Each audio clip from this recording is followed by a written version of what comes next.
Assalamualaikum warahmatullahi wabarakatuh. Bertemu kembali dengan saya, Ibu Siti Tienti Wahyuni Nasution, Magister Pemikiran Islam dalam bidang studi Sosiologi di SMA Islam An-Nizam, Medan. Apa kabar anak-anak? Semoga semua dalam keadaan sehat walafiat, tetap semangat belajar sosiologi, karena sosiologi wonderful. Hari ini kita akan membahas tentang dampak konflik dan penyelesaian konflik. Anak-anak yang baik, dampak sebuah konflik memiliki dua sisi yang berbeda, yaitu dilihat dari segi positif dan dilihat dari segi negatif. Adapun segi positif dari konflik adalah sebagai berikut. Yang pertama, konflik dapat memperjelas aspek-aspek kehidupan yang belum jelas atau masih belum tuntas ditelaah. Yang kedua, konflik memungkinkan adanya penyesuaian kembali norma-norma, nilai-nilai, serta hubungan-hubungan sosial dalam kelompok bersangkutan dengan kebutuhan individu atau kelompok. Yang ketiga, konflik meningkatkan solidaritas sesama anggota kelompok yang sedang mengalami konflik dengan kelompok lain. Yang keempat, konflik merupakan jalan untuk mengurangi ketergantungan antar individu dan kelompok. Yang kelima, konflik dapat membantu menghidupkan kembali norma-norma lama dan menciptakan norma baru. Berikut, konflik dapat berfungsi sebagai sarana untuk mencapai keseimbangan antara kekuatan-kekuatan yang ada di dalam masyarakat.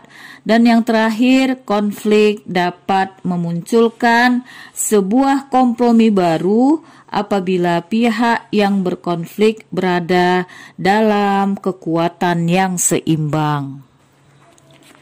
Adapun yang menjadi dampak negatif dari konflik adalah sebagai berikut. Yang pertama, keretakan hubungan antar individu dan persatuan kelompok. Yang kedua, kerusakan harta benda dan hilangnya nyawa manusia.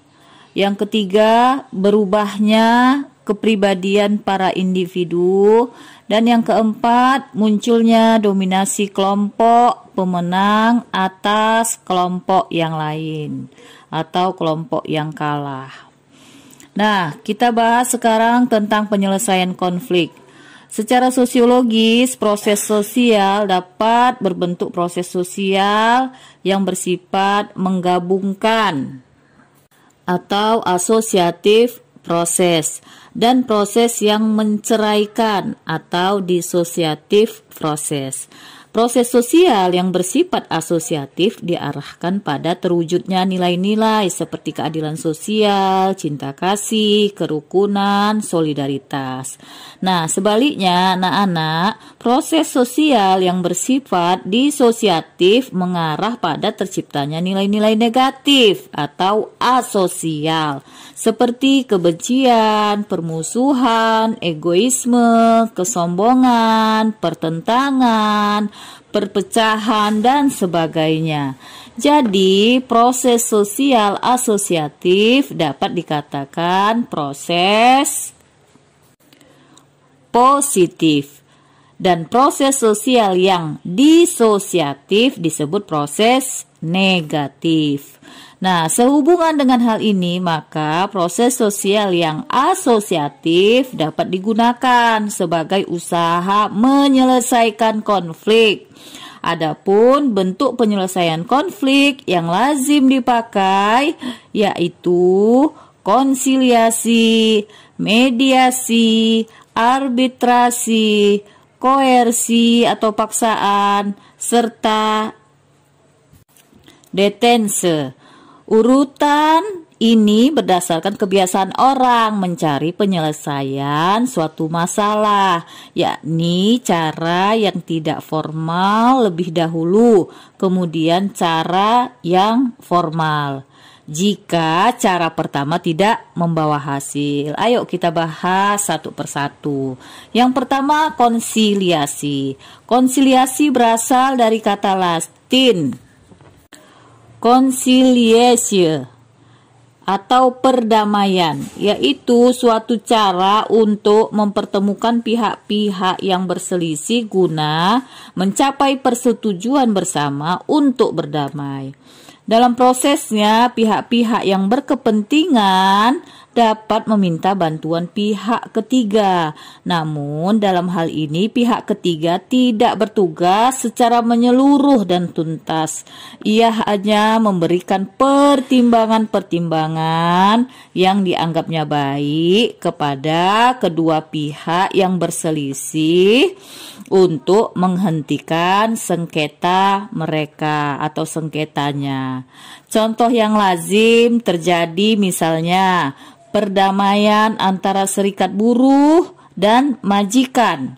Yang hadir dalam pertemuan konsiliasi ialah wakil dari serikat buruh, wakil dari majikan atau perusahaan, serta yang ketiga yaitu juru damai dari pemerintah. Dalam hal ini Kemenakers, Kementerian Tenaga Kerja. Nah, langkah-langkah untuk berdamai diberikan oleh pihak ketiga, tetapi yang harus mengambil keputusan untuk berdamai adalah pihak serikat buruh dan pihak majikan sendiri. Nah, yang kedua, mediasi. Mediasi berasal dari kata Latin mediatio, yaitu suatu cara menyelesaikan pertikaian dengan menggunakan seorang perantara atau mediator.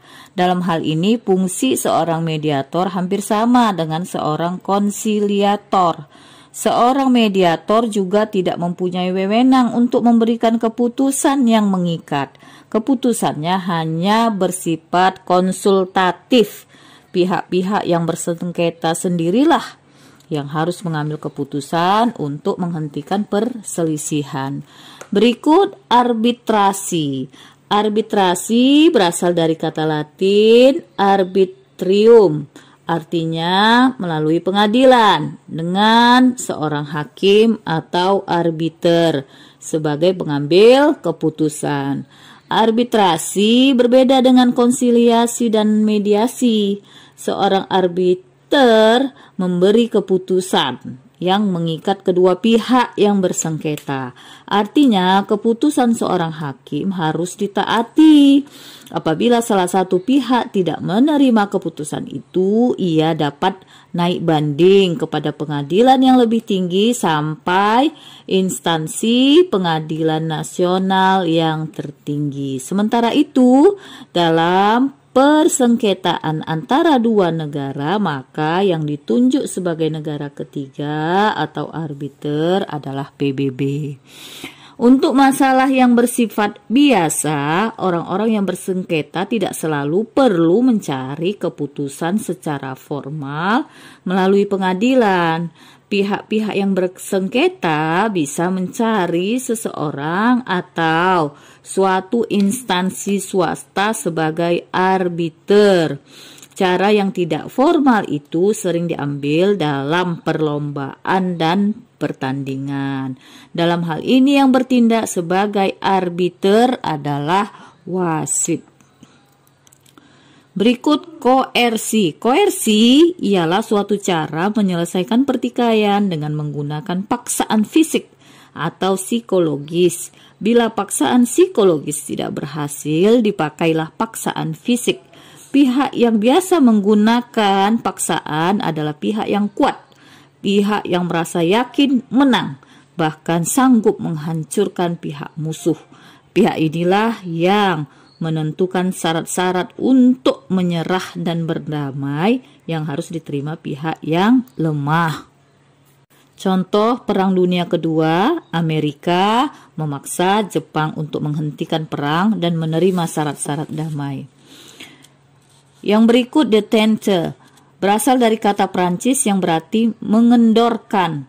Pengertian yang diambil dari dunia diplomasi ini berarti mengurangi hubungan tegang antara dua pihak yang bertikai. Cara ini hanya merupakan persiapan untuk mengadakan pendekatan dalam rangka pembicaraan tentang langkah-langkah mencapai perdamaian. Jadi hal ini belum ada penyelesaian definitif ya. Belum ada pihak yang dinyatakan kalah atau menang ya. Dalam praktek, détente sering dipakai sebagai peluang untuk memperkuat diri masing-masing atau perang fisik diganti dengan perang saraf. Lama masa istirahat itu tidak tertentu.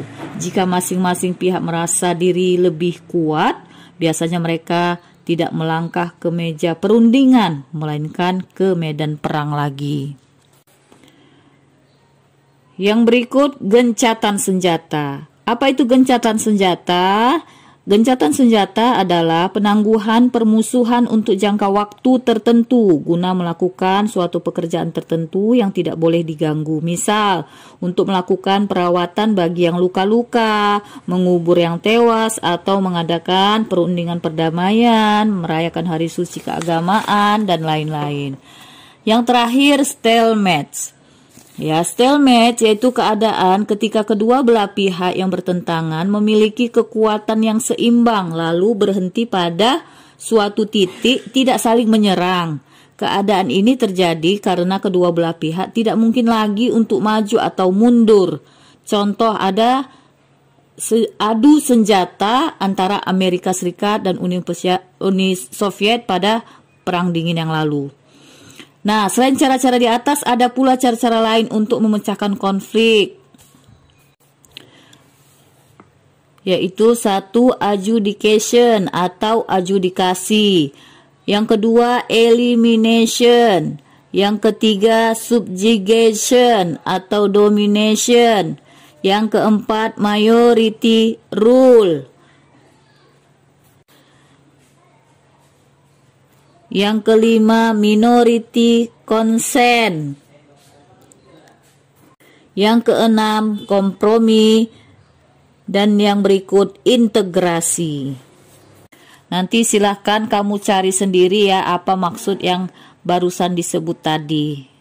Ada 7 ya. Nah, jadi konflik tidak selamanya berakibat negatif bagi masyarakat. Jika bisa dikelola dengan baik, konflik justru bisa menghasilkan hal-hal yang positif. Misalnya sebagai pemicu perubahan dalam masyarakat, memperbaharui kualitas keputusan, menciptakan inovasi dan kreativitas, sebagai sarana evaluasi, dan sebagainya.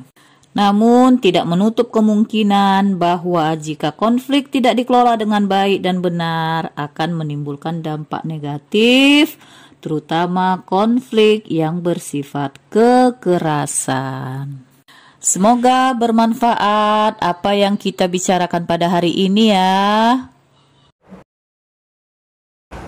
Demikian pembelajaran hari ini. Sampai jumpa di video pembelajaran berikutnya. Jangan lupa like, comment, and share video ini. SMA Islam An-Nizam, unggul, cerdas, islami. Assalamualaikum warahmatullahi wabarakatuh.